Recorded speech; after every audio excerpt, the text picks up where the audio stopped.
Takže přátelé, já vás tady vítám u dalšího dílu se stejným hostem, protože má široký záběr. A toto už je tedy šestý díl našeho podcastu Dobrá fotografia. Samozřejmě partnerem tohoto podcastu je Studio 2. Jsme tady v našem studiu na Račku. A já tě tady u nás ještě jednou vítám. Ten, kdo neviděli předcházející díl, tak ještě jednou povedz aspoň jméno, že kdo jsi. Tak volám sa Julo Kotus a popri svojej tvorbe, teda, o ktorej sa chceme teraz baviť, tak vlastne v predchádzajúcom dieli sme sa bavili o mojich aktivitách s Nikonom, o tom teda, že tvorím Nikon blog, SK, oficiálny blog Nikonu na Slovensku, že takisto sa starám o PR aktivity na Slovensku, to znamená zápožičky, techniky, komunikáciu s fotografmi, komunikáciu s médiami a tak ďalej. Čiže taký support značke na Slovensku. Ano, super, super. A když jsem viděl tvoji tvorbu, tak k tomu se chci dostat nejdřív, jakože co se týče té tvojí tvorby, fotografa jako takového. A nejdřív nám povedz, že jak jsi se vlastně ty dostal k focení? Co tě zaujalo na fotce, nebo proč fotka? No, ono to bol taký pomerne jednoduchý príbeh a myslím, že ani nie je úplne jedinečný, že ja som rád kreslil. Za mladý kreslil som uhlíkom, ceruskou, čierno-biele obrazy kvázi. A rád som si skladal básničky a tak, čiže mal som to tak nakombinované, že raz by som chcel byť básnikom a popri tom si budem ilustrovať knihu vlastnú. Hej? Tak to bola taká túžba. OK.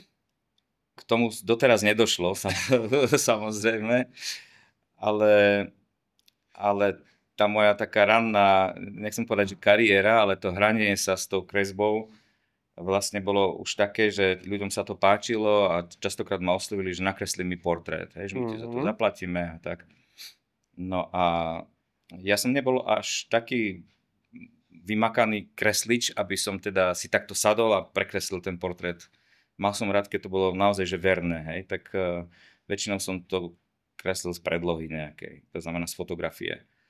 No ale tí ľudia častokrát nemali tú fotku v takej kvalite alebo v takej pozícii, ako som si ja predstavoval a tak ďalej, čiže začal som si tie svoje predlohy fotiť na čierno-biely film, ktorý som vyvolal, urobil som si fotku a potom som na základe tej fotky urobil krásny portrét, vernú podobizeň, krásne to bolo vytieňované a tak ďalej.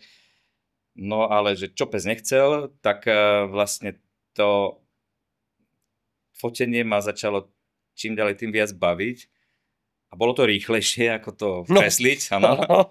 A tá čierno-biela mala svoje čaro, tiež to malo taký umelecký drive, pretože zatvoriť sa niekde, zhasnúť všetko a pri tom červenom svetle potom vidieť, jak v tej vývojke sa to akože ten obraz ukazuje, tak tiež to malo taký kumš, dalo sa tam veľa tvoriť, bola to taká manuálna práca, hej, vykrývať či už rukami, alebo vystrihovali sme tie formy. No a tak som sa dostal k čierno-bielej fotke. No a čo to bol prvý taký kontakt. Jeden kamarát, taký starší, hodne starší odo mňa, ktorý už nežije, pozdravujem Emil, tak on mi daroval starý manuálny foťáčik. To nebolo nič moc, ako, aj, čo sa týka fotoaparátu, ale malo to skvelé sklo. Aj, tuším, to bol Zeiss, nejaký Sonar alebo čo. Ale bolo to na Exe, tuším. Exa, ešte taká s horným hľadačikom.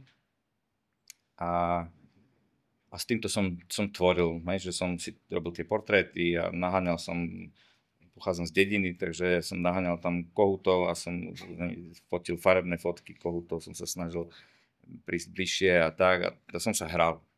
No a takto vlastne začali tie začiatky. No a potom som tomu úplne prepadol. Chcel som akože iba fotiť, zanevrel som na kreslenie a snažil som sa nájsť nejakú cestu pre seba, že ako. Ani tak vtedy neboli samozrejme žiadne fotoportály, kde by sa dali čerpať nejaké informácie, ako je to dnes. Ani videá na YouTube. Tak som sa pozeral, že kde by som sa mohol niečo naučiť, lebo akože bolo toho poskromné, hej, v tej dobe.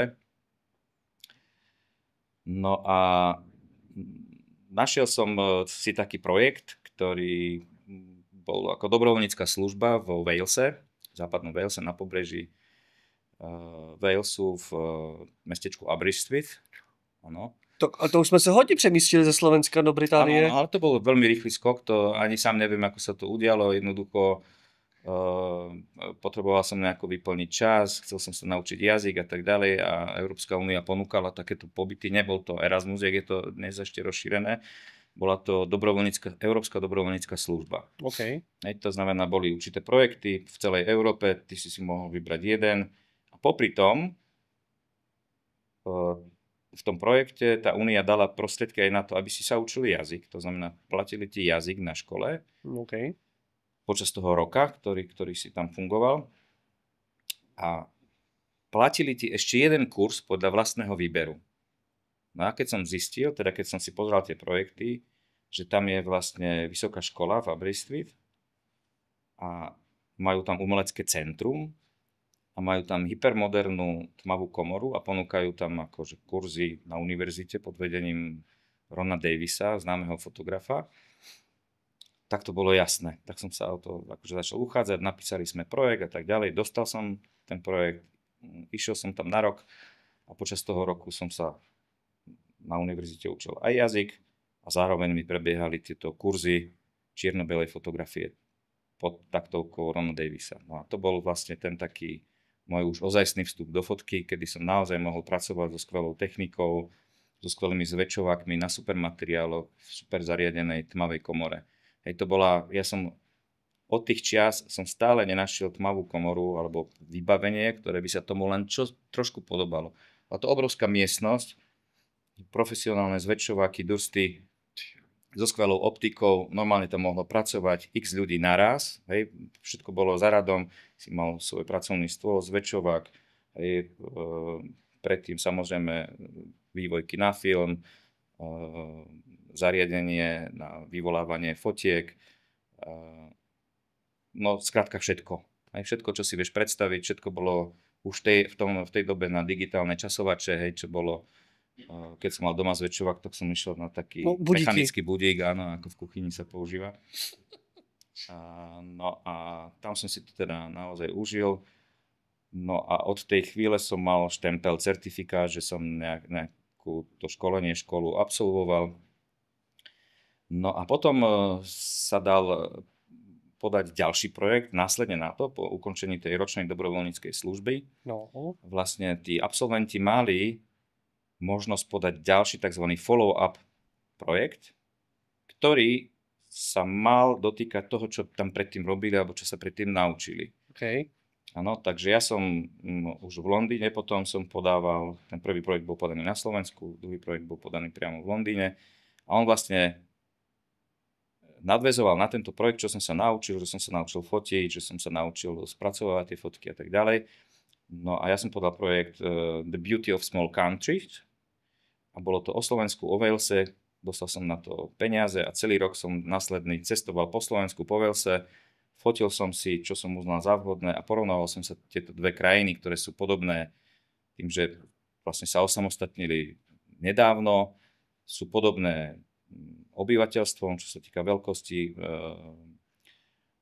Skrátka viacero similarít tam bolo a ja som tieto krajiny teda porovnal, vznikli z toho rôzne výstavy aj u nás, aj tam v tom umeleckom centre, u nás to bolo v Palfiho paláci pod hradom a vlastne boli takto vedľa seba tie fotografie, že niečo z nášho folklóru, niečo z folklóru veľského, niečo z ich krajiny, niečo z našej krajiny a tak ďalej. Čiže bola to taká aj osveta, že tá výstava bola putovná a keď som prišiel potom na Slovensko po tých 2 rokoch, ktoré som takto strávil, tak vlastne už ako keby nebol problém si nájsť prácu ako fotograf. Čiže ja keď som akože sa začal uchádzať, tak som potom pracoval pre jeden týždenník,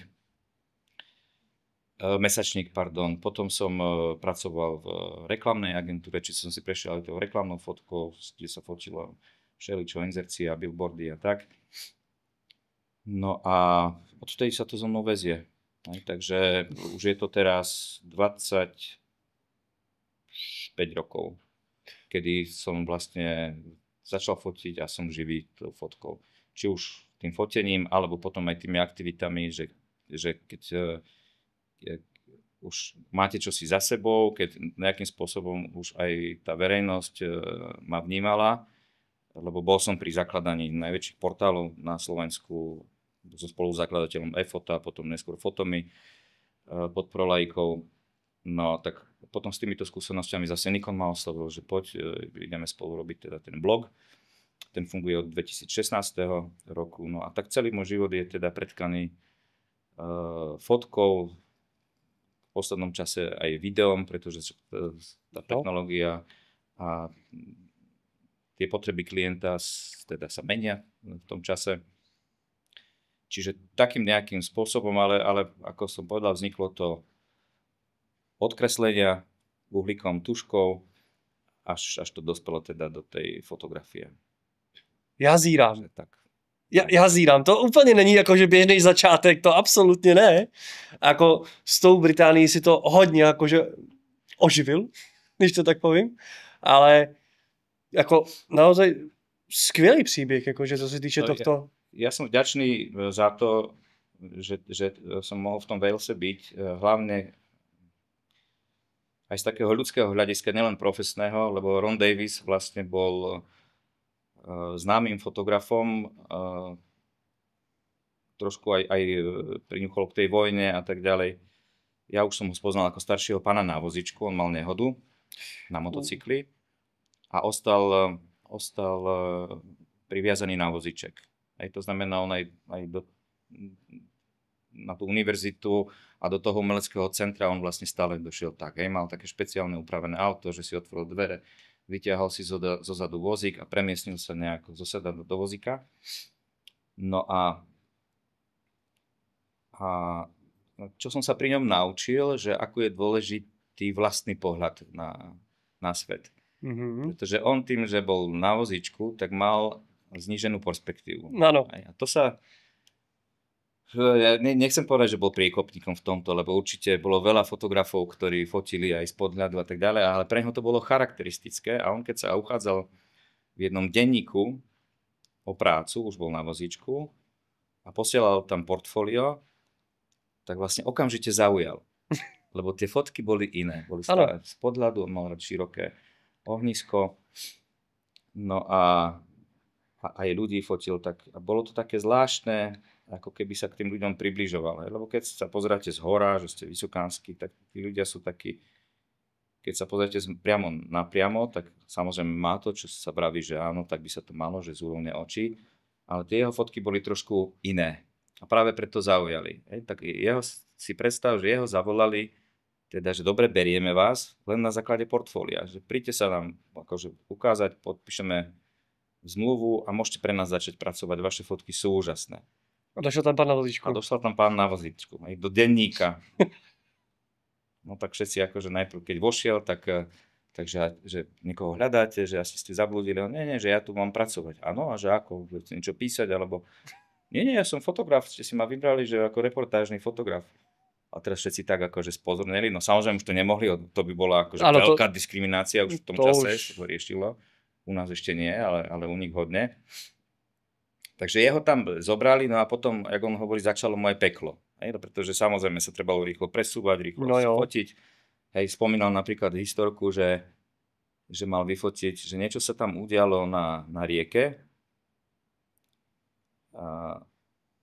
a on to mal vyfotiť. No lenže on sa s tým vozíkom nedostal na breh, lebo tam boli ten terén, cez ktorý sa nedalo prejsť. Takže on si vymyslel teda, že to vyfotí z mosta, nedaleko mosta, nejakého kamenného to bolo. Ten celý Wales je charakteristický s tým, že tie mosty sú kamenné a že častokrát ten výhľad je prekrytý tzv. Hedges, to sú ploty, ktoré sú z takých hustých kríkov v kombinácii s kameňom vyskladané. Takže fotografii na vozičku tu majú naozaj ťažké, keď chcú niečo akože zachytiť. Musia sa dostať mimo toho, tej záclony a tak. No a tak on sa nevedel akože dostať na ten vysoký múrik. No ale fotky trebalo, tak oslovil nejakého pána okolo, ktorý išiel, že či mu nepomôže na ten múrik. Tak ten pán ho nejako tam chytil s tým foťakom, vyštvaral ho tam a odišiel. Tak on si to nafotil. No a začal veľký problém, že ako dole. Hej, takže tam čakal, že počasie je to veľské, hej, také typické sichravé, to je podobné jak Írsko. Takže tam čakal, mrzol, volal, nikto ho akože auta okolo prechádzali, na nich mával, niektorí mu odmávali, že a tam sedí nejaký ujo fotograf.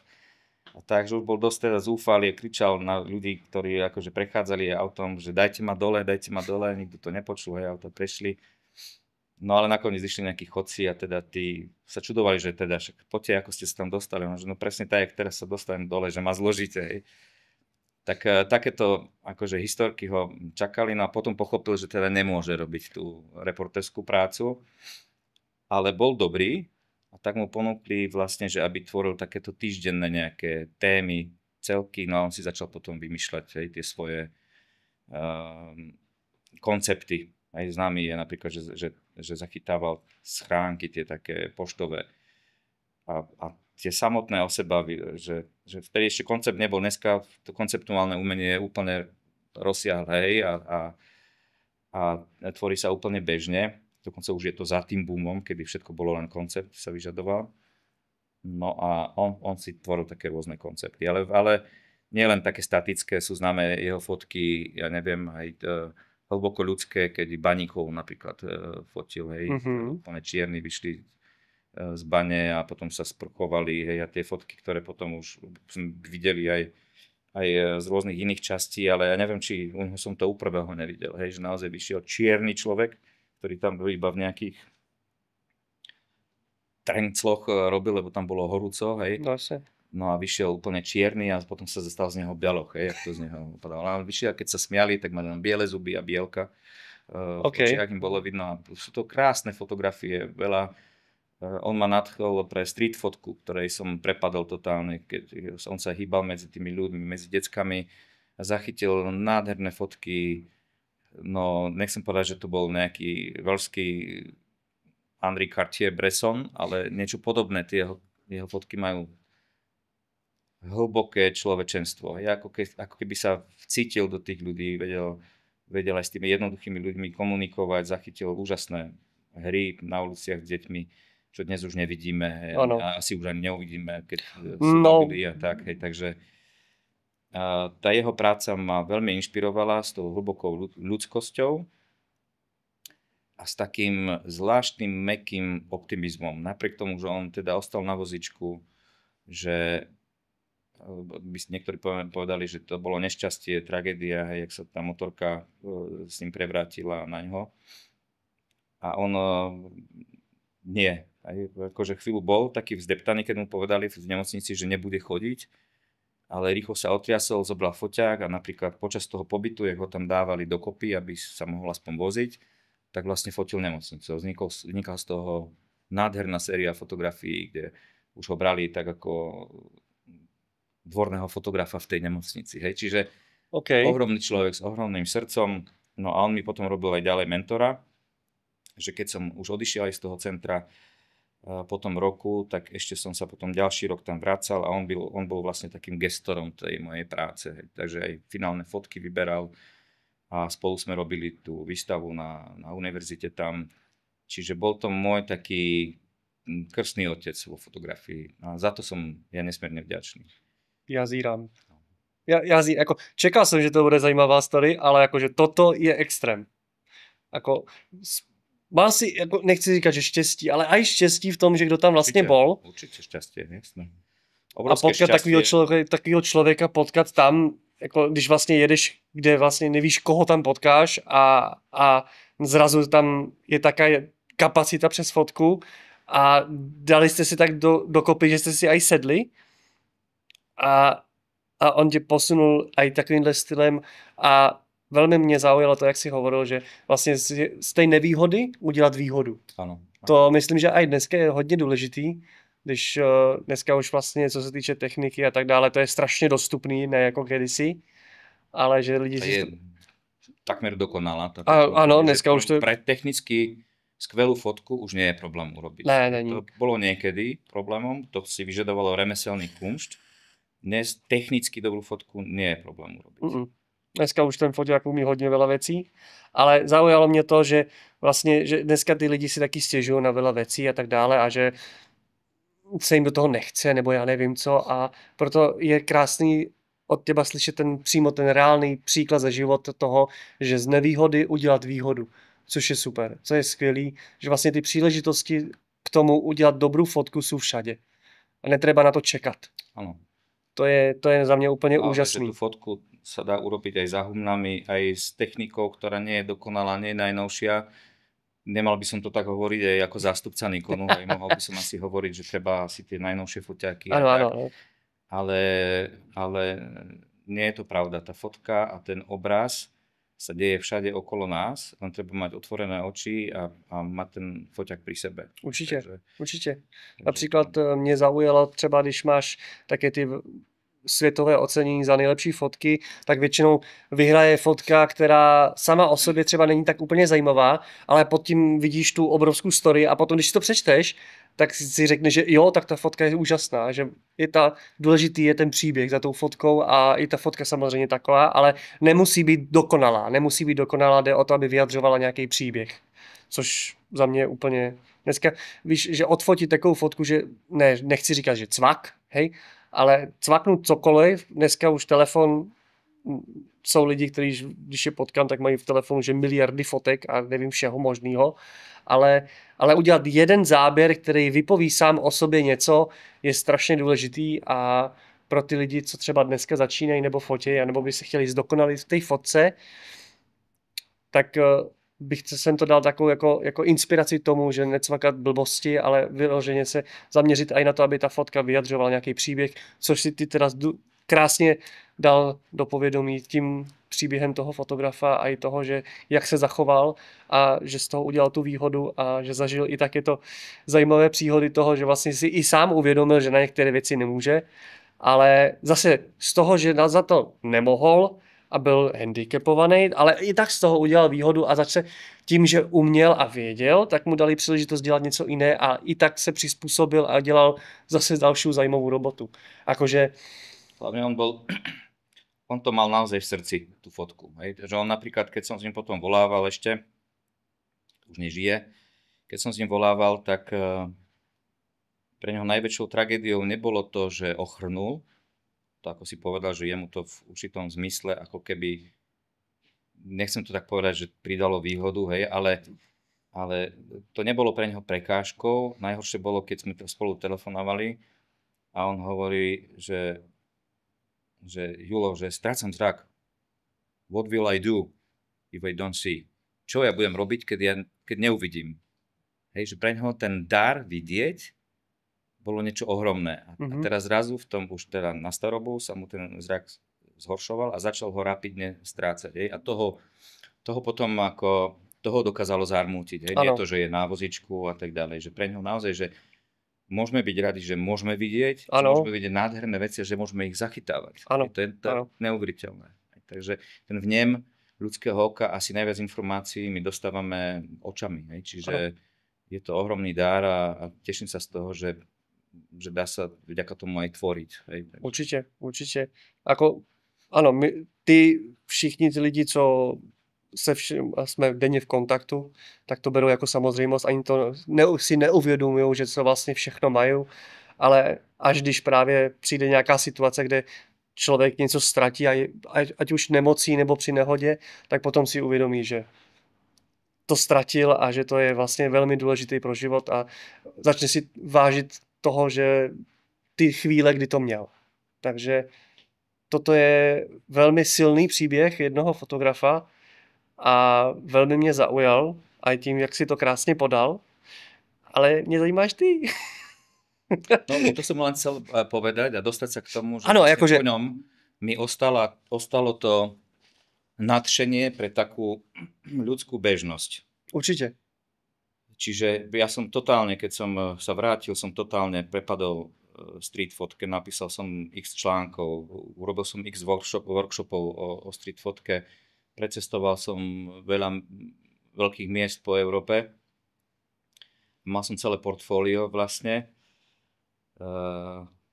až kým to GDPR neskomplikovalo tak trošku, hej, aj keď vieme, že samozrejme street fotograf môže fotiť Môžeš. na umelecké a spravodajské účely, to nie je problém fotiť na verejnosti. Tak. Ale ľudia sa to už vidno, že sa ohradzujú oveľa viac, už sú toho presýtení, hej, všade sa cvaká telefónmi, keď už vyťahne človek foťák alebo väčší foťák, tak už utekajú, že čo bude v telke alebo kde bude a tak ďalej.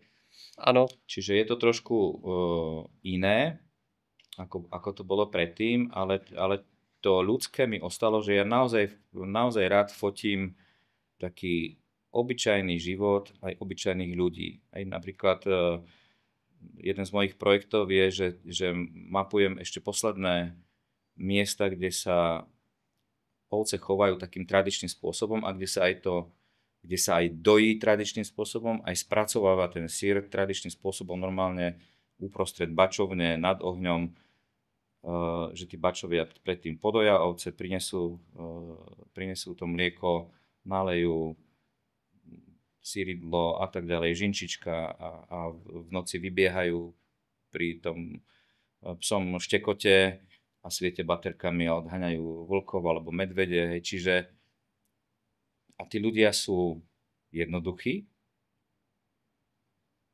Viacerí majú tlačítkové telefóny, nie smartfóny. No, tak čemu už? Nemajú tie technológie a oni sú predsa napriek tomu šťastní. Hej. A že sú veselí a tak a žijú v tej prírode a tak. A to ma fascinuje. Fascinuje ma, keď ľudia vedia niečo vyrobiť stále manuálne, mechanicky, rukami. Hej. Čiže fotil som napríklad sklárne Rona. Takisto chlapí, drsní, horúco, spotení, rozhalené tie ich košele, zarastené hrude a zrazu z toho skla vytočia nejaké nádherné veci. A to ma strašne baví, že ten človek ťa prekvapí. Stále ťa dokáže prekvapiť, že čo dokáže. Hej. Teraz sa chystám napríklad zmapovať kováčske remeslo u nás v Dunajskej Lužnej, kde žijem. Áno. Tak vlastne majú tradíciu, že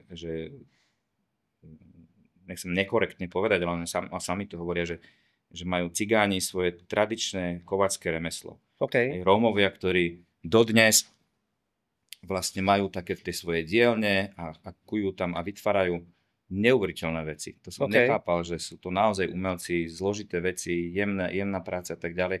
A je to také krásne na obraz, tak ako tí pastieri vlastne v tej bačovni, jak to svetlo preniká ten dým a teraz ohník a teraz sa to tam manuálne zrazu vytvára z toho nejaký bochník syra a tak to isté aj tí sklári a to isté aj tí kováči napríklad. Čiže to sú veci, ktoré keď sa pýtaš teda na moju tvorbu, tak to je taká moja srdcovka.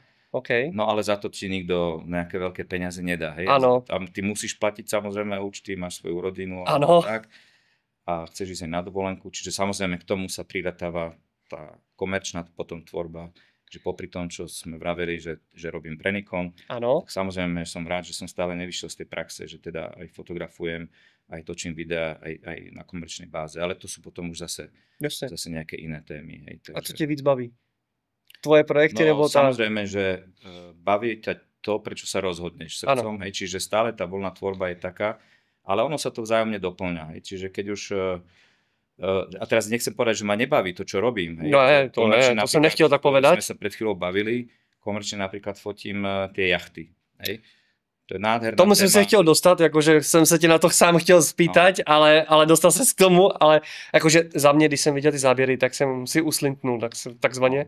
To je, ale to by som povedal, že to ani není práca. Napriek tomu, že ja za to teda mám zaplatené, ale to je naozaj pôžitok. Tým, že ja som nadšený pre to more, mám rád tú energiu, ktorú tam cítim, a tak pre mňa to je ako keby, že už tá práca je pre mňa odmenou ako keby za tú prácu. Aj práca je odmenou za prácu. Áno. Že to naozaj užijem, tam sa dostanem do toho flow, že vlastne už nič nevnímam, len počujem, jak cinkajú tie lánka, vrzgajú tie náklony a už si to užívam, už cítiť ten vietor a už len pozerám, že kde je aký záber je pekný. Že tam naozaj človek stratí ten pojem o čase a to sa mi na tom páči. Čiže Jo. Čiže napriek tomu, že to je platená práca, tak keby som ju mal robiť, dúfam, že teraz to organizátor nepočuje, že aj keď som ju mal robiť zadarmo, tak ju pôjdem urobiť.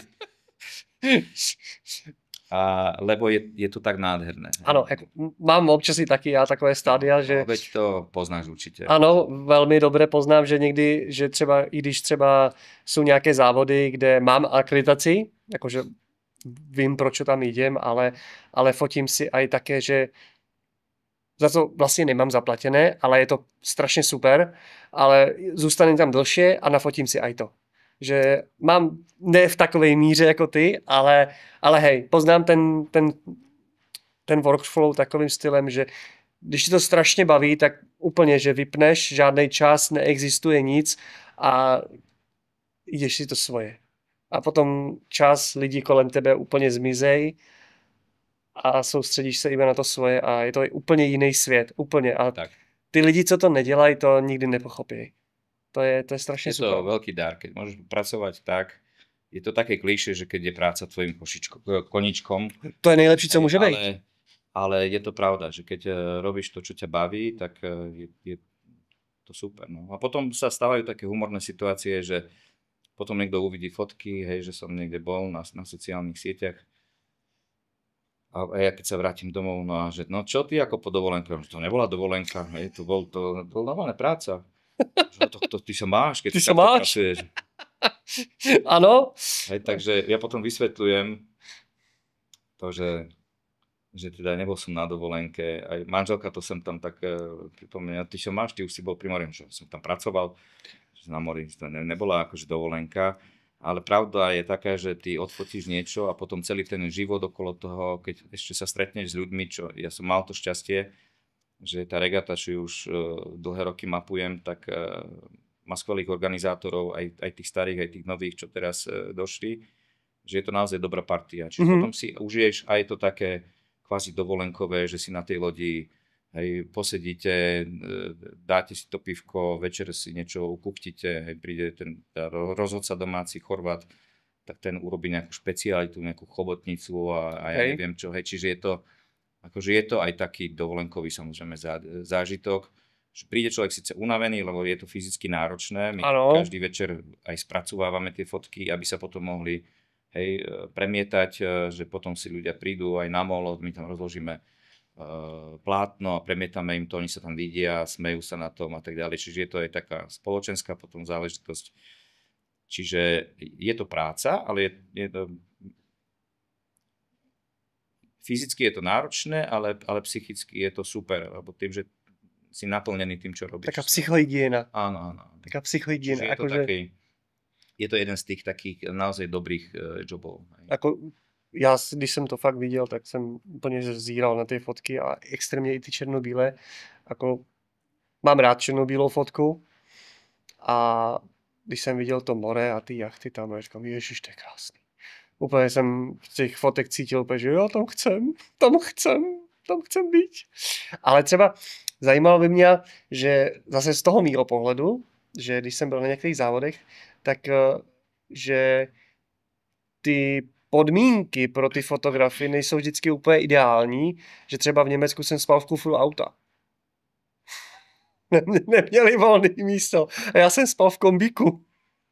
Že stává se ti občas někdy takovýhle věci? No, mne sa to stávalo pri tých mojich výletoch za street fotkou, že som chcel byť, ja neviem, v nejakom meste skoro ráno niekde a rozhodol som sa na poslednú chvíľu, tak to sa mi bežne stávalo, že vo Viedni som fotil tak, že som auto odparkoval niekde pri nejakom fast foode a tam som prespal do rána a ráno som hneď vyrazil do ulice. Hej, čiže to bežne, ale aj keď sa bavíme o tých jachtách, tak no ja napríklad... to som myslel. Kto jachtí, tak vie, že na tej lode nie je veľa miesta. To není, no. Ten rozhodcovský katamaran má viac miesta, ale samozrejme je tam tým ľudí a tak ďalej. Čiže ja už tradične, tým, že mám rád aj trošku tak súkromia, že večer si oddychnúť a tak ja tradične spávam v tej dutine, tej provy. Čiže to je vpredu vlastne úplne miniatúrna, ako keby izbička, ktorá má jediné malé okienko na boku a jedno potom privierace okienko zhora. A ležíte tam pomaly jak v truhle. Hej? Ale to je moje, lebo ja tam mám svoj pokoj, ja si tam viem oddychnúť, že nikto mi nechrápe do ucha a je to nejaké súkromie, čiže ja väčšinou spávam tam, nikoho neobťažujem, ja si ešte večer zameditujem, vyjdem hore na tú špičku tej lode a teraz sa pozerám na tie hviezdy, počujem, ako to cinka a to mi vyhovuje. Čiže ja klasicky spím, ako ty hovoríš, že v kufri auta, tak ja tak bežne spávam na špičku lodi. Áno, v špičke lodi.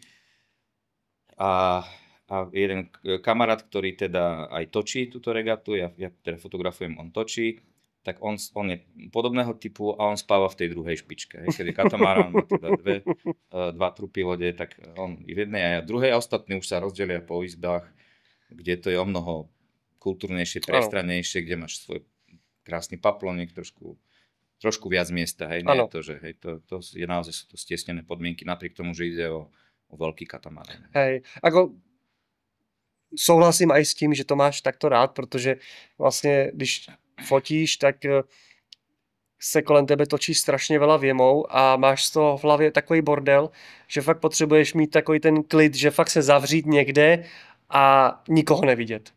To je, myslím, že strašně i důležitý pro tu práci, že si úplně aj ty věmy odpočinu a druhý den seš ready.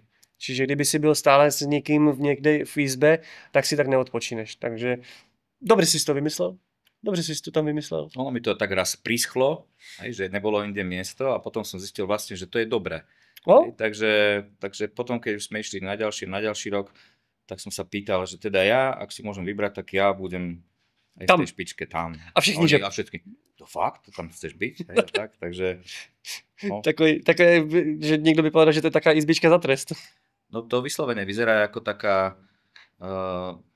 neviem, ako sa to nazýva, samotka, hej, vo väzení, že ťa niekde zatvoria, kde máš tmu, nevieš sa moc hýbať a kde môžeš búchať a nikto ťa nepočuje. Hej. Takže... No. Ideální místo pro fotografa. Áno. Jako fakt, že smekám a já se snažím vytvářet nějakou tvorbu, ale toto je takzvaně jiný level. Tak ono, samozrejme, že ten samotný objekt je veľmi fotogenický. Áno, strašne. Není o čom, že keď objekt je pekný a je to vec, ktorá nie je úplne tradičná pre iných ľudí, tak to zaujme. Hej. Ale to nič nehovorí o kvalitách fotografa zase. Hej. To vůbec, ale ty to musíš i krásně zachytit, takže to, co vypovídá tu kvalitu, je to, co vidím na té fotke a to je nádhera. To je prostě, to jak to ty dáváš von, tak to je, že smekám. Ďakujem. Smekám. Vážně. To je něco úžasného a vlastně i tento podcast, kterým vlastně chcem zoznamovat lidí, nejenom začínajících, ale i profíků, aby jsme tak upevnili tu komunitu fotografů a to řemeslo jako takový, že co bys třeba ty jako zkušený fotograf s mnoholetou praxí a krásnými začátky odporučil třeba těm, co momentálně třeba bloudí, nebo nevědí, jak začít, nebo nevidí si rady, že třeba si najít nějaký projekt, nebo tak. Že co by si třeba odporučil, nebo poznám veľa ľudí, že to vzdali s tou fotkou. A strašně mě to mrzí, že třeba jednak koupili si techniku a zrazu třeba aj to po koroně se to strašně změnilo, aspoň podle mýho vizoru, že přestali mít zakázky a prostě už si našli robotu normálnu nějakou, ale tu fotku tak nějak odsunuli do pozadí a nebo ji úplně vzdali. Což mě strašně mrzí, třeba některý lidi, co poznám, mají úžasné fotky, ale tím, že neměli také, nechci říkat, že kontakty, ale uplatnění takový, že kdyby za to dostali aj slušně zaplaceno. Co by si takovým lidem jako ty, který už má tu historiu a jaký ty klienty, že jak si to udělal ty, mal si krásný začátky, že když si došel na Slovensko, tak si vlastně, nechci říkat, že neměl problém, ale je to i o tvojí ženatosti, že máš ten cíl, ale to v dnešní době už je to trošku jiný, že co by si ty jako doporučil? Nebo dal nějaký tip? Takto, ono sa treba na to pozrieť zo širšieho hľadiska, lebo ano. Ja si dodnes pamätám, že keď som bol na poslednej fotokine v Kolíne nad Rýnom, to asi poznáš, to boli veľké výstavy, hej, to boli veľtrhy fotografie, kde sa prezentovali značky, kde bolo x nádherných výstav, kde sa dalo aj inšpirovať, kde jednoducho obrovský event a už skončil. To tiež niečo napovedá o tom, že jak sa to presúva všetko na web. Áno, bohužiaľ. Tak tam Nikon na tej poslednej fotokyne nechal vypracovať od jednej prestížnej agentúry taký pohľad, že čo nás asi čaká, alebo že ako Quo Vadis fotka. A zistila tá agentúra vlastne zaujímavú štatistiku, ja som bol šokovaný, že naozaj to tak je, že dnešné tendencie, aj s tým, že každý fotí aj telefónom, že to je tak dostupné, že každý teda môže vytvárať tie záznamy, nemusí kupovať špecializované zariadenie kvôli tomu. Hej. Napriek tomu, že my vieme, že sa to oplatí, že je to stále iné. Ale že v dnešnej dobe vzniká, aby som to presne parafrazoval, vzniká viac fotiek za jeden jediný rok, ako za celú doterajšiu históriu fotografie. Za jeden jediný rok. To je drsne povedané, ale je to pravda. Áno. Ale to znamená, stále sa to rovnako hýbe, že to rastie exponenciálne. To znamená, že keď tá fotokina, teraz už si nepamätám, kedy to bolo, asi 5-6 rokov dozadu, a že za posledné roky to bolo tak a stále to narastá. To znamená, že aj v 2020 sa vyfotilo viac fotiek ako za celú storočnú históriu fotky do 2020. Ale v 2021 sa vyfotilo viac fotiek ako celú históriu plus 2020. A to isté, v 2023 sa viac vyfotilo ako celú históriu do 2022. A to je brutalita. Teraz si predstav, že jak sme zahltení tým obrazom a že chceš sa v tomto presadiť. Ťažké. Veľmi ťažké. Do toho AI, ktorá ešte jaká je, taká je, ale už ju viacerí využívajú, na to vytvorili, hlavne na sociálnych sieťach. Tak keď to firmám nevadí, že má chlap 6 prstov, alebo 4, tak ale klobúk dole, niektorí sa s niektorými modulmi naučili tak robiť, že vyfotiť to, nasvietiť, by to chcelo celý tím a bolo by to extrémne drahé. To sa bude len zlepšovať. Čiže radiť v tejto chvíli je veľmi ťažké, tak jak sa myslelo, že však to neohrozí, alebo neohrozí.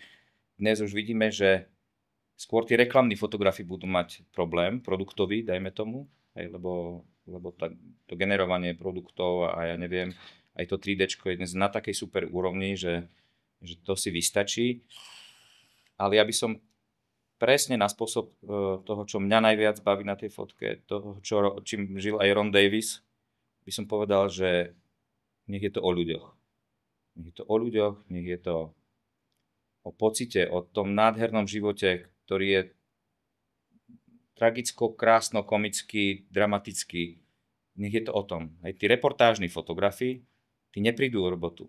Ľudia stále, keď sa ženia, vydávajú, keď sa im rodia deti, keď zomierajú, keď sa dejú veľké veci, stále budú chcieť zachytiť tú realitu. To vieš dobre ako fotoreportér. To znamená, že ak mi je toto blízke, tak možno sa venovať takémuto žánru. A hlavne to robiť zo srdca. Ja napríklad najlepšie a najkrajšie zákazky, ktoré som dostal, boli vyslovene tak, že som to miloval. Aj tie lode, ja som prvé 2 ročníky som ich nafotil úplne zadarmo. Vôbec to nebol to žiaden biznis, ja som si to užil a tak ďalej. Vychytal som si tam svoje chyby, urobil som si ten svoj štýl fotografie a tak ďalej. A potom, napriek tomu, že sme boli kamaráti, hovorím teda, že akože už 3-krát, že v pohode, ale že na čím by bolo asi aj po nejakej odmene sa porozprávať a tak, lebo však stojí to, aj už som si vypracoval ten nejaký svoj systém a tak ďalej, rozumeli sme si a prešlo to do peknej platenej práce. To isté teraz už niekoľko rokov fotím a tvorím aj video pre jedného z najväčších pestovateľov ovocia na Slovensku. Sídlo má u nás v Dunajskej Lužnej. sympatický, je to veľký projekt, zamestnáva veľa ľudí a mne sa to páčilo, keď som išiel okolo autom, že jak tí ľudia zase tam na tých sadoch robia. Zaujalo ma, išiel som v jari, boli prvé jarné mrazy, zrazu to tam svetielkovalo, celý sad vyzeral ako obrovský lampiónový sprievod, som nechápal, čo sa deje. A potom som išiel naspäť v skorých ranných hodinách a vidím celý sad ako keby zo skla, aj nikde už nebol, bol marec alebo apríl, všade už bola zelená tráva a zrazu celý sklenený sad, aj obalený do ľadu. Som nechápal, že čo sa deje, aj to slnečko ráno do toho svietilo, sa to blišťalo úplne jak nejaké čarovné kráľovstvo a zistil som, že vlastne to sú protimrazové opatrenia, že za mrazu sa strieka, rozprašuje voda a ona keď padá na tie stromčeky, mrzne a pri tom mrznutí uvoľňuje skupenské teplo, ktoré zabezpečí, že vo vnútri v tej škrupinke ľadovej neklesne teplota pod 0 stupňov Celzia, to znamená strom je celý omrazený, ale kvety a zárodky plodov sú ochránené. Hej? Ale je to strašne krásne. Toto je. Je to strašne krásne na pohľad. Je to krásne aj ako tí ľudia v noci idú na nočnú, zapalujú sviece, potom sú celí zadýmení od toho a ten sad celý svetielkuje a skrz to, vlastne, že sa mi to páčilo a že som mal nejaké portfólio práve takýchto ľudských fotiek, bačov, a sklárov a pastierov z maďarskej pusty, hej, tak som sa napísal som mail priamo do tej firmy, že teda som fotograf, som tu sused, hneď v susedstve, sledujem to, hej, a opíšem to, čo vidím, že sa mi to páči, že by som to chcel zdokumentovať. Sám pre seba. Ale že vidím, že majú výročie 25 rokov, že im to môžem ponúknuť a teda, že keď chcú spraviť niečo z toho, nejakú knihu, že môžeme sa dohodnúť a použiť tie fotky a tak ďalej. A priložil som k tomu teda sady tých fotiek, takýchto hlboko ľudských, no a zrazu som dostal odpoveď od hlavného SEO, že vlastne fotky sa mu úžasne páčia, môj prístup k ľuďom. Zistil sme, že sme rovnaké krvnej skupiny, že on tiež veľmi taký ľudský človek, správňak. A tak povedal, že dobre, môžem chodiť dokumentovať. A povedal aj dobre, že dobre, urobíme výročnú knihu. OK. Aj, no. Minulý rok bolo, tento rok bolo 30-ročné výročie. OK. Pred 5 rokmi sme začali tú spoluprácu. Kniha stále nie je. Ale ja medzi tým fotím billboardy, točím reklamy na YouTube, do televízie a tak ďalej. Ale zase to išlo len cez to srdce. Ano. Zase to išlo len cez to, čo som mal rád a že vložíš sa do toho a robíš to naozaj zo svojej hĺbky, tak sa to ujme. Hej? A takisto začali sme také aktivity, že teda ukazujeme, čo sa deje v tom sade. Ľudia sú potom lojálni. Hej, ukážeme, že áno, takto sa strihajú tie stromčeky, hej, keď je to všetko namrznuté, tá námraza. Je to nádherné aj obrazy, je to stále o ľuďoch. A má to aj ten účinok, nie je to úplne taký profil tej sociálnej siete, že iba biznis, my tam naozaj odkrývame tú pokrývku, oni vedia, čo sa v tých sadoch deje. Už vedia, že aha, keď cítime v dedine smrad, dym v jari, tak aha, v noci bol ako mráz a jablčkári ochraňovali jablčká, alebo čerešno, oni pestujú všeličo možné. Čiže práve so srdcom, keď človek niečo robí a odovzdá sa tomu, tak tam cítim, že tam by mohol byť úspech. Ale ja si fakt netrúfnem akože radiť takto vo všeobecnosti. Ja hovorím, že čo u mňa fungovalo. Že tie najkrajšie a najlepšie zákazky som dostal s tým, že jednak som bol odvážny, nerojčil som iba o tom, písal som rovno na najvyššie miesta. Áno. Ukázal som niečo zo svojej práce a prejavil som, že je to, že ma to baví, že to obdivujem, že tým žijem. Áno. A tým sa to nejako akože u mňa tak samo rozbieha, že ako si nemám problém so zákazkami alebo s tým, že ale je pravda, že tak ako Nikon je jedným z hlavných mojich dodávateľov, že im dodávam služby, tak tí pestovatelia, to je druhý taký veľký a potom už iba vykrývam veľa vecí, robím pre obec, pre nejaké knižné nakladateľstva, robím ešte nejaké rozhovory, portréty a tak ďalej. Ale gro tvoria títo dvaja veľkí klienti, ale dostal som sa k ním iba cez srdce, cez nič iné. Takže... Ako Povedal si, že nechceš radit, ale prakticky už si to udělal. No, tak u mňa to tak funguje. Já, když si to zpětně vybavím, tak vlastně, když jsem došel na Slovensko, tak jsem tu taky neznal ani nohu, jakože absolutně. Techniku předcházející jsem nechal v Čechách a zbytek jsem porozdával. A potom jsem si vlastně koupil Nikony a koupil jsem D300, nějaký objektiv, blesk. A vlastně jsem si sednul za počítač a začal jsem mailovat do všech možných klubů, lebo začal jsem tou klubovkou na Slovensku a že či by nechtěli, že klubového fotografa, poslal jsem nějaké své staré fotky, co jsem dělal ještě v Čechách z klubu a pár se jich takto ozvalo a začal jsem vlastně takto a vlastně v tom klubu jsem to nedělal ani tak kvůli penězím, ale spíš jako nachytat kontakty. Že vlastně taky ten lidský kontakt, že dostal jsem potom se k různým zakázkám, k různým firmám, potom k firemkám, eventom, soukromým akciám a tak dále. Čiže zhledávám v tom, co si povedal, veľa toho, co jsem dělal a já. Takže dělal si to správně, dělal si to výborně. U mňa to fungovalo. A fungovalo ti to, tak. A fungovalo ti to a musím uznat, že v tom, co si dělal ty, vidím aj seba. Že vlastně ten začátek byl velmi podobný, že je to i o tom nebát se kontaktovat lidi, ale i o tom dělat to lidským způsobem. A chcel jsem tím ještě povedat, že tím, jak si říkal, že obrátit se právě na tu lidskost, a i v té dnešní době, že to je ještě důležitější a shledávám to hodně často i na těch sociálních sítích, že co ty lidi dávají ven v těch videích na Instagram například, že vlastně lidi jsou schopní sledovat to, jak právě třeba, když jsou ty skláři a něco tam fouká, vyrábí a oni to právě dávají von, protože ty lidi jako takový dneska, když jsou za těma počítačema, internetema a telefonama a chodí do kanceláře, tak oni nic takového neviděli. Tak právě si na to krásně narazil, že ještě v dnešní době je to ještě víc důležitý právě ty úplně takzvaně obyčajné věci zaznamenávat a dávat jich von.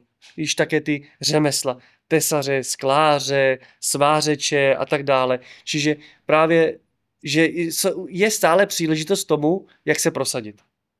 Ale je to, má to veľký význam aj pre decká, ktoré teda už sú tykom v palci, áno. Pretože oni nevedia, ako reálne fungujú tie veci a možno trošku reality a reálneho života im priniesť a vobchať do toho pozlátka, hej, ako to tak môžem povedať, lebo naozaj je to, vieme, aká je Instagram realita a jaká je skutočná realita. Áno, to víme my, ale niektorí už si to skreslujou. No presne. A teraz tí pestovatelia robia ešte aj takéto projekty, že pozvú si decka napríklad zo škôl a exkurzujú. No jasne, super. A normálne by si sa čudoval, že niektoré deti si mysleli, že jablka, že oni sa vykopávajú ako zemiaky. Ne. No áno. Aj takéto deti existujú. Kriste, vážne? Čiže ukázať im, že a to som akože hyperboloval teraz, ale čo stojí za tým, než ty prídeš do reťazca a zoberieš si to slovenské jabko a vložíš ho do košíka. A to máme za úlohu ukázať aj my. Hej? Čiže to není len, že nasadím stromy a už to ide. Hej? Tam je x kľúčových vecí, ktoré ty musíš urobiť od toho, že väčšina tých sadov má kvapočkovú závlahu, že má protimrazovú ochranu. Čím ďalej, tým väčší problém je to, bacha. S oteplovaním je čím ďalej, tým väčší problém, že zamrzá tá úroda, pretože oteplí sa príliš skoro. Áno, a potom zase z toho stromy vypučia, ale to ešte neznamená, že neprídu nejaké jarné, neskoré mrazy. A úroda zmrzne a konec.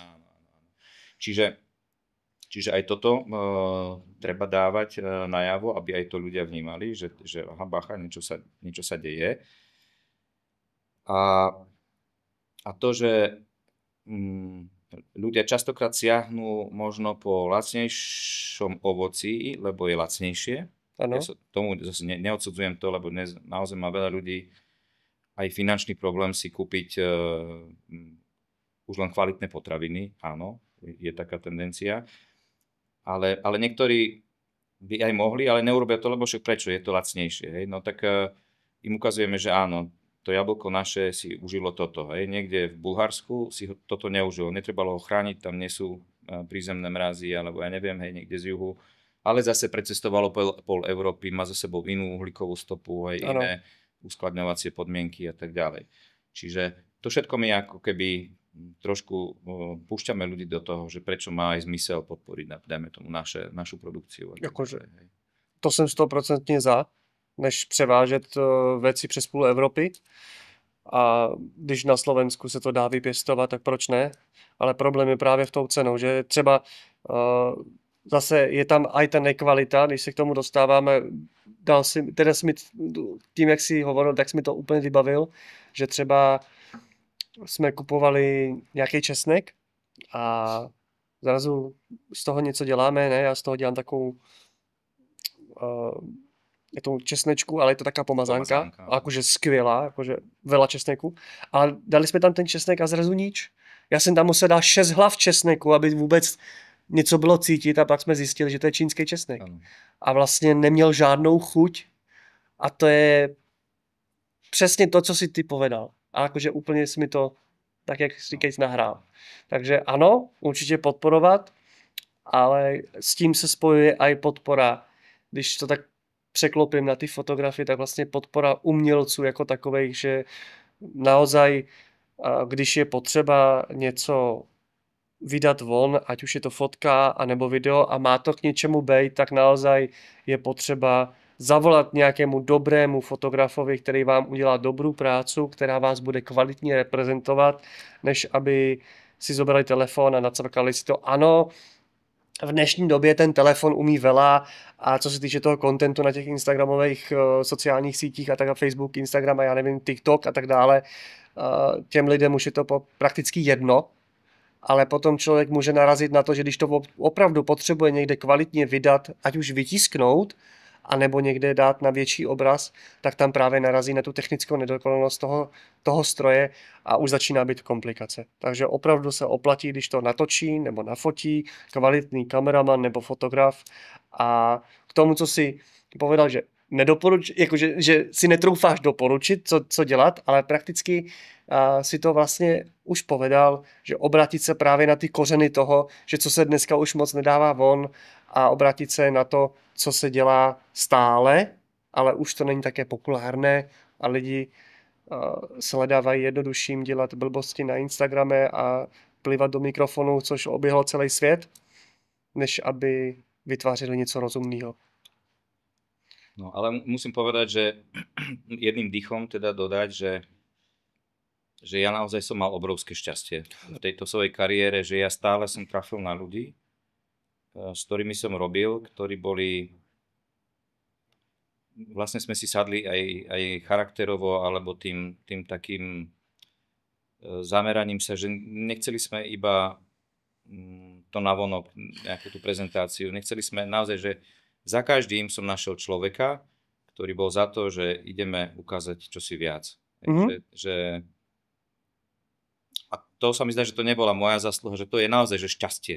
Že trafíš na takéhoto človeka, na prvú šupu, hej, dajme tomu, že ja som si fakt, okrem jedného obdobia, kedy som naozaj že fotil všetko a bral som aj takú zákazku, aj takú, tak až na takúto epizódu krátku v živote som nikdy nejako nemal potrebu platiť si nejaké služby na reklamu, že nejakú núdzu o zákazky a tak ďalej. Tak to je naozaj šťastie. Skôr mám toho veľa, že musím veľakrát odrieknúť, veľakrát dohodím kamarátom nejaké zákazky. Ale to je teba pekné. Takže ja musím povedať, že išlo to u mňa určite aj so šťastím. Takže... Jako ano, ale zase na druhou stranu, že kdyby si nebyl taká povaha, což dneska je to taky problém, lebo ty lidi, jak jsou uzavřený v tom, nechci říkat bublině Instagramu a Facebooku a tak dále, a potom se mají s někým stretnout, tak oni se bojí komunikovat s někým naživo. Jo, že třeba jít do reštiky a oslovit tam manažera a říct, že jsem taký a taký fotograf a chci vám udělat také fotky, že na ukázku, a když se vám bude páčit, můžeme se domluvit o spolupráci. A ty lidi s tím mají strašný problém. Tak vidíš, tak ty si ma úplne skvelo doplnil, presne v tomto, akože ja vidím teda svoju silnú stránku, že nemám problém s tou komunikáciou, že nie som uzavretý do seba a nemám problém sám seba odprezentovať alebo svoje myšlienky. A Mhm. moja manželka ona je skôr taký introvert, ja som taký, ona mi hovorí, že ty si moc hovorčivý, že ty sa ku každému prihovoríš a s každým niečo akože začneš rozprávať. Ale zase ja si jak tlč huba neprídem. Ne, vůbec ne. Ale možno som. Vůbec ne, vůbec ne. Právě, že mluvíš k věci a pěkně, takže ono to není vůbec. No, ide mi o to, že typický príklad, hej, my sme si teraz adoptovali sme si psíka. Yeah. No a je nezbeda, je ešte veľa vecí sa musí naučiť a tak ďalej. Ale ten rozdiel je, že keď ho venčí manželka, tak ona nemá rada že tí psi samozrejme, že niekedy prídu do konfliktu alebo že potrebujú sa zoznamovať a tak ďalej. A tým, že ona je viac taká do seba, tak ona ide venčiť a keď vidí nejakého iného, tak ona radšej zabočí zase na tom poli a ide nejakou inou cestou. A ja to robím opačne. Hej, ja vidím, tak samozrejme, že sa snažíme prispôsobiť, tí psi sa zvítajú. No a rozdiel medzi nami je ten, že po 2 mesiacoch, keď máme psíka, tak ja už poznám asi 15 mien psíkov, viem, ako vyzerajú u nás, hej, v tejto oblasti, že ktorý sa ako správa, o niektorých ľuďoch viem, už viem, že kedy išli na dovolenku, kedy išli toto, kedy im venčí niekto iný psa. A to je ten rozdiel. A ja som nebol som vždy takýto. Bol som niekedy naozaj taký, že tiež uzavretý, jak som hovoril, že chcel som si svoje kresliť niekde, čierno-biele básničky, nejaké také skôr nostalgicko, neviem aké. A človek, keď sa uzatvára do seba, tak sa mu to prejavuje aj na psychike. A ja som zistil, že pre mňa platí to, čo psychológovia hovoria, že tvoja spokojnosť a šťastie večer, keď si ľaháš do postele, je ekvivalentná k tomu, že s koľkými ľuďmi cudzími si by the way prehodil 1-2 milé slovo. Mhm. A že toto normálne, že sa to dá merať ako priama úmera. Jo, s tím naprosto souhlasím. Hej, takže ja odchádzam z Lidlu a vidím tam toho unudeného SBS-kára, tak ja dovidenia, majte sa, on sa strhne, aké by sa niečo zvláštne stalo, že hej, ale mne toto funguje v živote. Hej, čiže akože byť k druhým milý, otvorený, ale rozprávať normálne na hĺbku, že ťa zaujíma ten človek, tak možno aj to, ale to si povedal, hej, že nebáť sa rozprávať, osloviť druhých ľudí. No, dobre si povedal, lebo nechcem to o sebe povedat já, ale většinou lidi to o mě říkají, že vždycky, když jdu z nějakého focení, ne, a potom se někdo rozprává s nějakýma lidma a třeba teraz byl někdo s nějakým redaktorem a že poznáš toho? Jo, to ten veselý Čech. Říkám, no tak to jsem já, no. Takže a ano, zanechávám taky určitou stopu za sebou. Takže ale nemám s tím problém, hej, ale taky jsem taky nebýval, vůbec ne. Byl jsem dost introvert a nechtěl jsem se bavit vůbec s nikým, ale postupem času se to tak nějak vyvinulo. Ale tím chci říct, že máš s tímto naprostou pravdu, že nebát se přijít do kontaktu s lidmi a zažil jsem to i já na různých akcích, že vlastně když jsem potkal jinýho fotografa, tak vlastně on se spíš bál, než aby jsem s ním normálně komunikoval a třeba se bál i, že mu zoberem zakázku, ale já jsem tam s ním jako tým a nechcem mu zobrat nic. Jsme tam 2 na jedné akci, třeba od jedné agentury, ale máme spolupracovat a ne si konkurovat. Takže s tím to máš ale že naprostou pravdu, že v dnešní době je naopak ještě důležitější být lidský. Úplně, že fakt, že lidský, dá se to povedat jedním slovem a tím si získáš veľa kontaktov a důvěru těch lidí, než aby si byl někde zavřený za počítačem a iba buď to někomu napísal na Instagram, na Facebook, ale opravdu se zobrat, jít tam osobně a představit se jako člověk. To myslím, že v dnešní době je ještě důležitější než kdykoliv dřív. Takže naprosto s tebou souhlasím. Jakože 100%. To je od teba velmi pekné, že si na takýto svěží a upřímný názor přivítal takto, že jsem do toho podcastu a povedal si to tak pekne, jako ještě nikdo jiný. Takže za to ti si velmi děkujem. Jakože fakt. Toto je velmi hodnotná a důležitá informace a i pro ty, co si nevědí aktuálně rady, že jak, nebo s čím začít, nebo kde, tak toto je jednoduchý a vlastně je to strašně jednoduchý. Prostě vem ten foťák do ruky a jdi. Jdi osobně kamkoliv a foť. Foť, trénuj a choď. Například mal jsem tu teda asi jeden kurz a vlastně jedna žačka tu zůstala trošku dlhšie a já jsem jí v těch přestávkách, lebo si vzala všechny kurzy najednou, říkám, dobrý, když chceš, tak OK, ale bude to strašný nášup. Ale zobral jsem ju, dal jsem jí foťák do ruky a šli jsme von fotit. A ona zrazu zjistila, že je to super vlastně se zobrat jen tak a jít někam fotit. Že předtím to nedělala. Říkám, ale o tom to je. Lebo řídit se autem taky nenaučíš tím, že se to někde naučíš na autoškole a potom rok nebudeš řídit a potom si sedneš za volant a řekneš si, no, že máme autoškolu, tak to půjde samo, no nepůjde. Jo? Takže ano, důležitý je jednak opravdu chodit s tím foťákem všude, kde se jen dá, mezi lidi a komunikovat. To je v dnešní době asi úplně nejdůležitější. Jakože za mě skvělý. A myslím, že jsme vyčerpali veškeré informace. To je super. Akože, myslím, že si ze sebe vydal úplně to nejlepší, co si mohl. Ďakujem. Akože, strašně se z toho těším. Možno to není vidět, ale možno to je vidět. Že si tady bol a povedal si takéto krásné příběhy a příhody z focení. A mám otázku ještě k těm jachtám. Mm-hmm. Utopil se někdy foťák? Utopil. Já ne, že bych to čekal, hej, ale čekal jsem to. Utopil som a ono stále nejaké straty sú. Aj s tým sa ako si už počíta.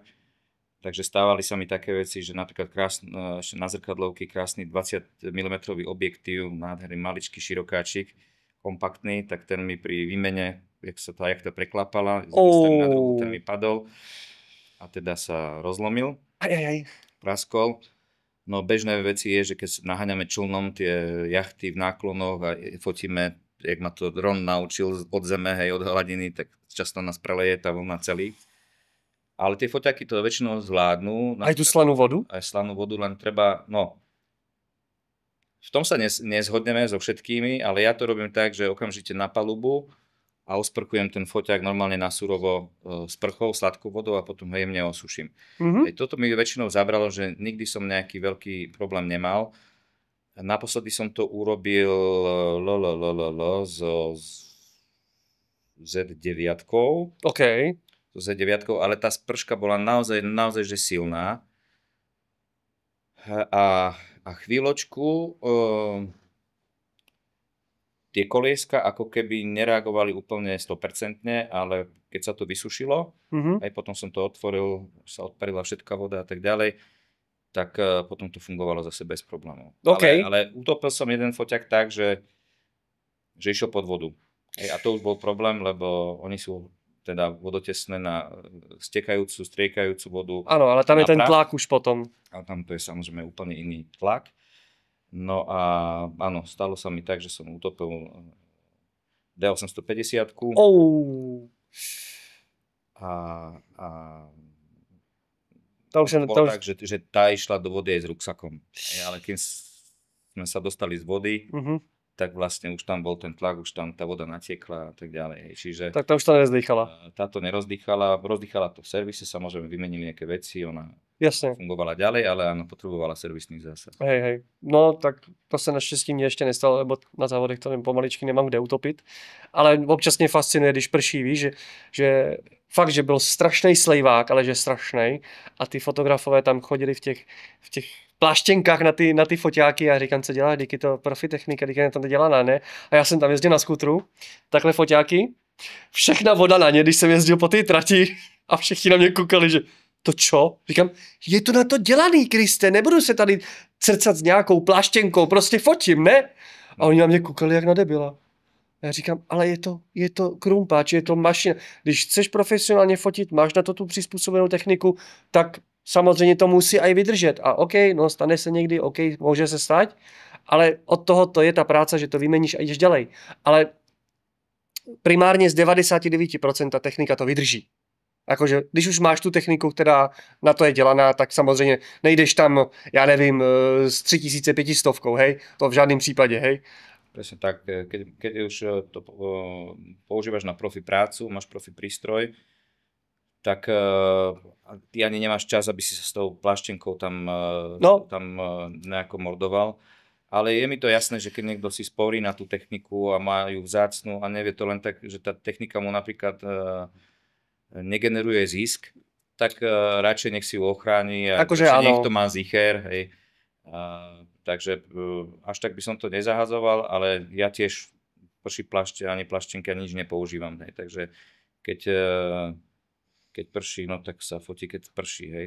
Tie moje foťáky sú utesnené na tie Nikon štandardy najvyššie, takže tak. To by malo tú spršku zvládnuť. Tak. To jsem chtěl povedať, že treba přizpůsobovat techniku tomu, co děláte, a ne technika, aby se přizpůsobovala tomu, jako aby se fotograf přizpůsoboval techniky.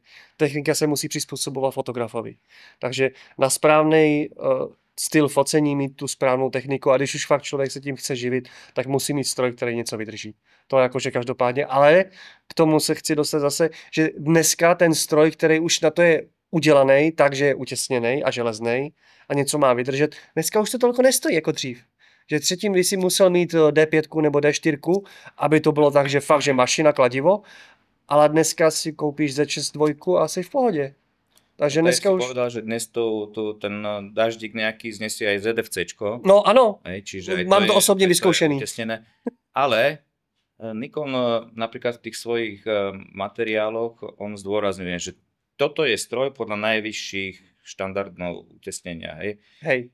To znamená, to sú objektívy, napríklad takúto hlášku dostávajú objektívy, ktorým sa napríklad nevysúva zoom. Áno, že sa tam nepohybujú veci a áno, tak ďalej. To sú tie S-kový, no. Čiže tieto objektívy áno, ani nie všetky S-kové. 2470 vysúva sa, no. Sa vysúva, 120 sa vysúva, hej. Čiže samozrejme, jak náhle sa niečo vysúva a dlho sa používa, tak tam môže dôjsť k nejakému vniknutiu vody, pretože aj keď to je na začiatku utesnené, vieme, že materiál pracuje, aj gumové tesnenia sa môžu, tam je napríklad problém s tou slanou vodou, lebo keď tam nechám slanú vodu zaschnúť, tak ona tú gumu rozožiera. Áno. Čiže preto treba opláchnuť a potom vysušiť.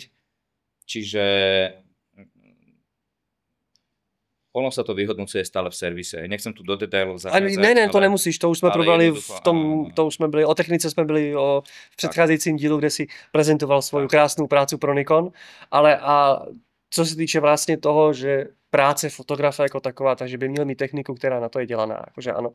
Stalo se mi při jedných závodech, kde jsem ještě neměl akreditaci, to byly tuším moje prvé nebo druhé autozávody, já jsem fotil motorky, tam jsem neměl problém, ale dostal jsem se k autozávodům a právě na tribuně B na Slovakia Ringu jsem si říkal, že strašně prší, a položil jsem si foťák, že pod sedačku, aby to nepršelo.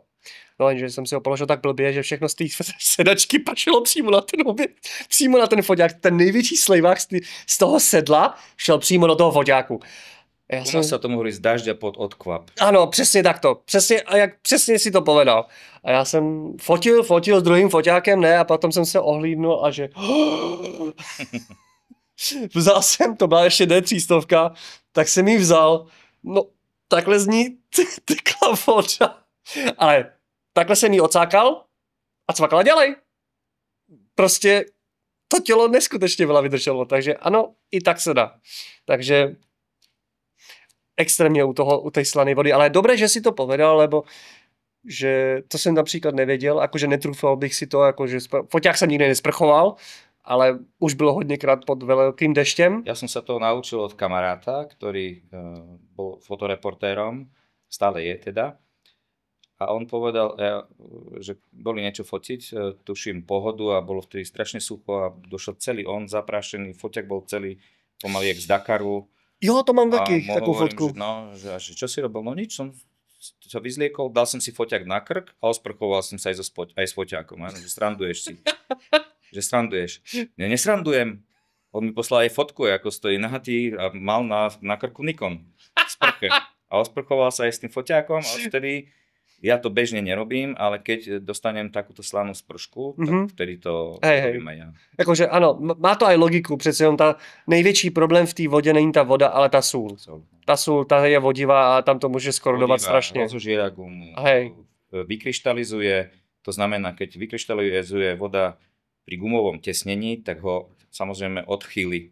Hej. Už to tesnenie nesedí na kove, jak je vyrobené hladko, že presne kopíruje ten tvar, ale už má tam zrnečko soli a to je problém. Hej. To je ten problém. Ďalší vnik vody a tak ďalej. Hej.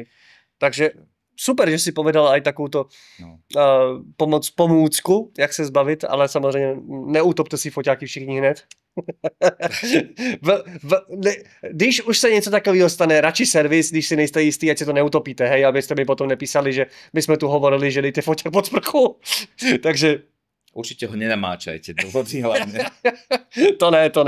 Takže když se něco takového stane, foťák, jak tak ještě žije, tak dejte ho nezapínat, vyndat baterku, dát to do servisu, tam to nechají vyčistit a je to v pohodě. Jo? Ty zkušenější, když už víte, co s tou technikou dělat máte a co nemáte, jako tady, tak potom si s tím můžete dovolit samozřejmě, když už víte, kde ta technika má svoje limity. Takže ano. Teraz v tento rok, když jsem byl na kamionech, tak začalo pršet, že zastavili závod. Mám jednu fotku, že podchod, co je tam jeden, tak ten byl plnej vody. Zastavili závod. Já jsem se tak těšil, že budu mít, víš, že stříkají ty kola, ta voda od těch kol. A já jsem se tak těšil, že to pustí ten závod. Ne, oni to zrušili. Říkám, tak jsem byl takový smutnej. Ale potom nakonec šli a komplet, všechno durch. Mám dokonce nějakou fotku, že prostě na D4 s 200-500, úplně celá durch. Ale dobrý, všecko v pohodě, nic se tomu nestalo, takže pohoda. Takže technika je důležitá už vážně, že důležitou robotu je ta technika důležitá, aby vás nesklamala. To je celý, co jsem tím chtěl povedat. Dobré. Já jsem strašně rád ještě jednou, že jsi tady u nás bol, aj co se týče té techniky od Nikonu, aj tvojí tvorbou, myslím, že to bylo velmi osvěžující. Ten tvůj příběh je vážně inspirativní a trošku ti závidím. Každý píšeme svoje vlastné príbehy a ty si ešte veľmi mladý, tak ty ešte máš toho veľa pred sebou. Takže... Děkuju. Doufám, že hej, že se dostanu ještě na veľa zajímavých akcí. Teraz ma čaká jedna. A snad se dostat, jakože něco podobného, jako nemusí to být zrovna ty jachty, když je to úžasný, ale netroufám si, ale něco podobného ještě mám v plánu, jakože chtěl bych jednou na Formuli 1, takže to je také můj cíl. To je můj cíl. Le Mans už mám za sebou, aj v Německu 8hodinovku, veľa 8hodinovek, aj na Slovensku a taká můj další krok bych chtěl. Kdyby náhodou někdo měl kontakty, tak prosím vás, dejte vědět. Lebo dostat se na realizaci F1, to není také jednoduché. Takže iba tak, to je takový můj další krok, který bych chtěl dál působit jako fotograf. Takže tak. No. Držím palec. Děkujem velmi pěkně. Bude to zajímavé. No, já jsem teda ještě raz ti chci poděkovat, že jsi tady byl. Děkujeme já. A že jsi se u nás zastavil, doufám, že se nevidíme naposled a určitě se vlastně ještě vidíme, až budeme vracet tu techniku z táboru. Doufám, že bude celá. Kdyby něco takového sprchujeme. Výborné, máte návod. A bacha, tam nie sú profi stroje. Dobře, takže... Radšej by som to neskúšal. Takže 30 sprchovat nebudeme. 30 ne. Dobře, tak tu ne. Ale tak Z6, Z5 dvojku bychom sprchovat mohli. Toto vystrihneme. Ne, sprchovat nic nebudeme, určitě ne. A všechno v pořádku vrátíme. To každopádně. A vám chci jenom odkázat, že určitě se nebojte kontaktovat lidi kolem seba, ať už jsou to podniky, bary a tak dále, kde byste vážně chtěli udělat si ať už svoji vlastní galerii, prezentaci svojí práce, tak určitě je potřeba komunikovat s lidmi, chodit tam a určitě se věnovat aj těm, jako ty robíš, těm původním řemeslům. Jakože to je naprosto skvělá záležitost. Ať už je to streetka, ať už je to focení takých těch základních řemesel, co jsou tady díl než fotka, tak jakože určitě ano, fotka má stále význam a určitě nezmizne jen tak ze světa. Takže já ti chci podat ruku. Ďakujem. Velmi se mi to líbilo s Sa darí. tebou, jsi skvělý. A s vámi se vidíme na dalším podcastu s dalším zajímavým hostem. Absolutně netuším, že třeba kdo tady bude sedět ještě dál, takže to bude velké překvapení. A pište, křičte, volejte, kdybyste chtěli něco, co se týče Nikonu. Tento člověk je pro vás. Nikon blog, SK, samozřejmě. Všechno dáme do popisku, abyste měli správné kontakty. A vidíme se na dalším podcastu. Mějte se krásně, ahoj. Čau.